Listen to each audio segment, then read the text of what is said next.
All right, we're not just talking about a simple repair today. This is about something way more fundamental for anyone in cybersecurity. Knowing how to swap out a laptop battery is a big deal. It's really about controlling the physical security of your machine right down to its most basic component, the power. So let's dive in. So let me ask you this. When you think about locking down a device, what's the first thing that jumps into your head? Firewalls? Encryption? Maybe some antivirus software? Yeah, all that stuff is absolutely critical. But we're going to go deeper. What's the real absolute first line of defense? You got it. It's the physical hardware itself. Look, before a single line of malicious code can run, the machine has to be solid, right? You've got to understand what's inside it, how it all works, and how to keep it in good shape. That's Security 101. If you control the hardware, you control that first, most important perimeter. Okay, so if we're gonna get a handle on the hardware, we have to start with the thing that makes it all go: power. A laptop basically has two ways of running, and knowing the difference is super important.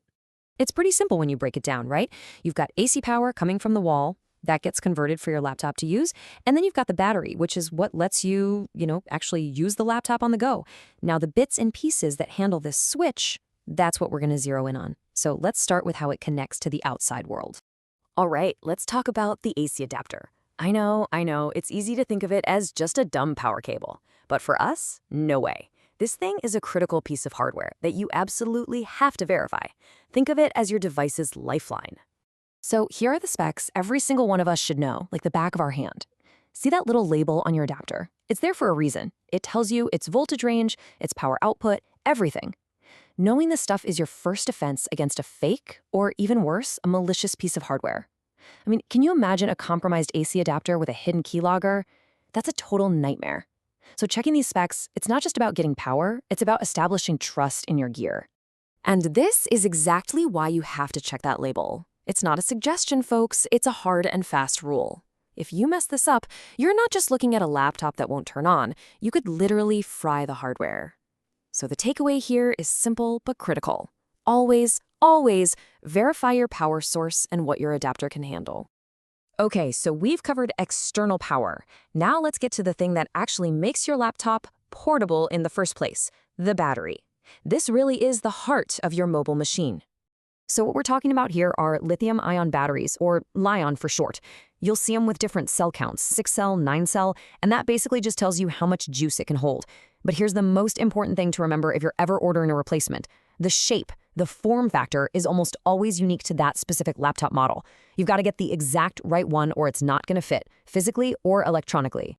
Now, here's a number you really need to file away: 2 to 3 years. See, Li-ion batteries don't last forever. They just degrade over time. It's a fact of life.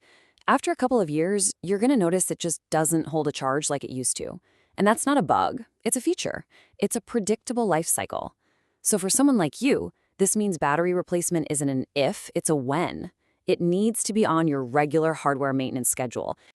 Okay, theory's over. Time to get our hands dirty. Let's walk through the actual procedure. And yeah, we're treating this like a mission. Get in, remove the old component, secure the new one, get out. Listen up, because this is the single most important step. Before you do anything else, you have to power the machine down. I don't mean sleep mode, I don't mean hibernate, I mean completely off. Then, and only then, do you unplug the AC adapter. If you skip this, you're not just risking the laptop's components, you're risking your own safety. Seriously, the actual process is usually pretty straightforward.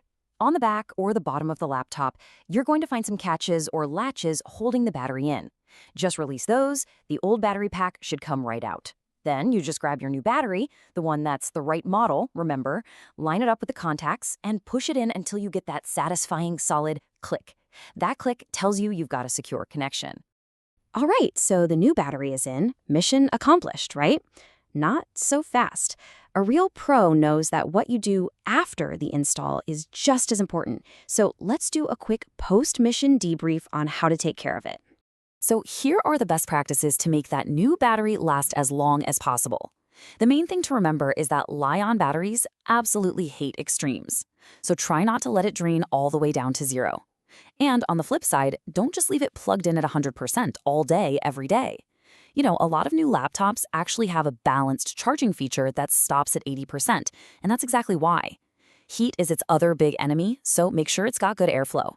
And hey, if you ever need to store the battery for a while, the sweet spot is around 40% charge, somewhere cool.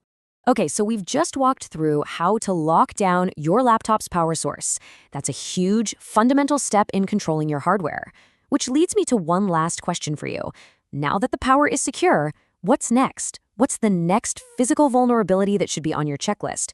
Because that's what this is all about, right? Always thinking one step ahead.